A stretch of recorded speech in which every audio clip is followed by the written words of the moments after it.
wa kaifa tasbiru ala ma lam tuhit bihi khubra. Bagaimana engkau bisa sabar atas sesuatu sedangkan engkau nggak punya ilmu yang cukup tentang hal tersebut. Karena kan apapun musibahnya, apapun masalahnya, kita harus nahan dari maksiat nih. Berarti kan kita harus on track apapun yang terjadi. Nah, untuk memastikan kita on track, ini jalannya bener nih, nggak salah. Nah, ini kan kita butuh GPS nih hadirin. Kita butuh peta. Kita harus tahu garisnya. Kalau nggak punya ilmunya, kita pikir udah bener, salah ternyata jamaah. Bu, ibu nggak boleh begitu. Oh, nggak boleh Ustadz, ya nggak boleh. Pantesan aja jalan buntu lagi, jalan buntu lagi, jalan buntu lagi. Padahal aku udah berusaha nafsu lah Ustadz. Aku udah tahan lisanku, iya. Tapi ibu salah jalan. Akhirnya nggak sampai juga ke tujuan. Nah, ini pentingnya ilmu hadirin. Karena itu tadi sabar itu sabar itu salah satu rukunnya, tidak boleh maksiat. Itu sabar. Kan jaga nafsu, jaga jiwa, jaga lisan, dan jaga anggota tubuh dari maksiat. Nah, kita tahu dari mana ini maksiat atau bukan kalau bukan dari ilmu. Makanya nggak cukup hanya dipikir-pikir aja. Akhirnya nanti jadi overthinking, sok tahu, ternyata salah. Dan kasusnya banyak seperti ini.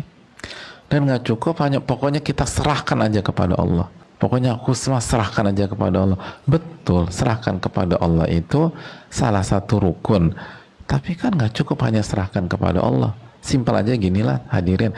Emangnya kita bisa sholat subuh hanya dengan bermodalkan serahkan kepada Allah. Sedangkan kita nggak tahu berapa kali harus ruku di setiap rakaat, berapa kali harus sujud di setiap rakaat, apa yang dibaca ketika berdiri, apa yang dibaca ketika duduk. Dan salah satu yang paling mendasar, sholat subuh itu berapa rakaat sih? Kalau kita nggak ngerti hal-hal demikian, gimana kita bisa sholat subuh walaupun kita ini udah serahkan kepada Allah Subhanahu wa Ta'ala? Nah, ini kadang-kadang masalah kita tuh demikian hadirin. Pokoknya dengan pedenya nih, udah pokoknya aku serahkan aja sama Allah. Tapi nggak mau belajar, nggak mau nanya, nggak tahu ilmunya, ya akhirnya babak belur juga. Yang disalahin pihak lain. Aku ini udah berusaha ngejalanin, kenapa masih berantakan? Ya tahu ilmunya apa enggak?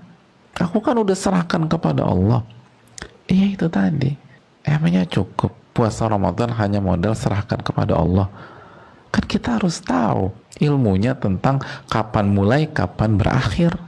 Apa aja pembatal-pembatal puasa, kan demikian. Makanya nggak akan bisa sabar kalau nggak ngaji. Ini penting ini.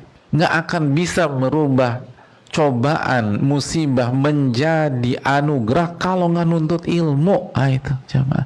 Nggak akan bisa.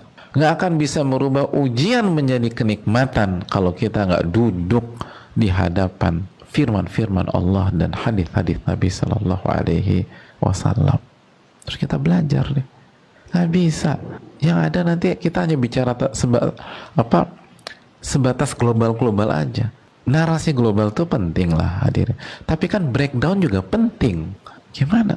Itu kan oke, itu secara global kita paham. Tapi gimana detailnya itu jamaah? Karena itu tadi, jaga nafsu, jaga hati, jaga jiwa, jaga lisan, atau tahan nafsu, tahan jiwa, tahan lisan, dan tahan anggota badan dari maksiat.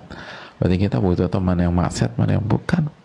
Maka disitulah terjadi perubahan. Ujian menjadi kenikmatan, bencana menjadi anugerah, dan hal yang kita benci bisa Allah rubah. Akhirnya kita suka sama hal tersebut. Dan kita bersyukur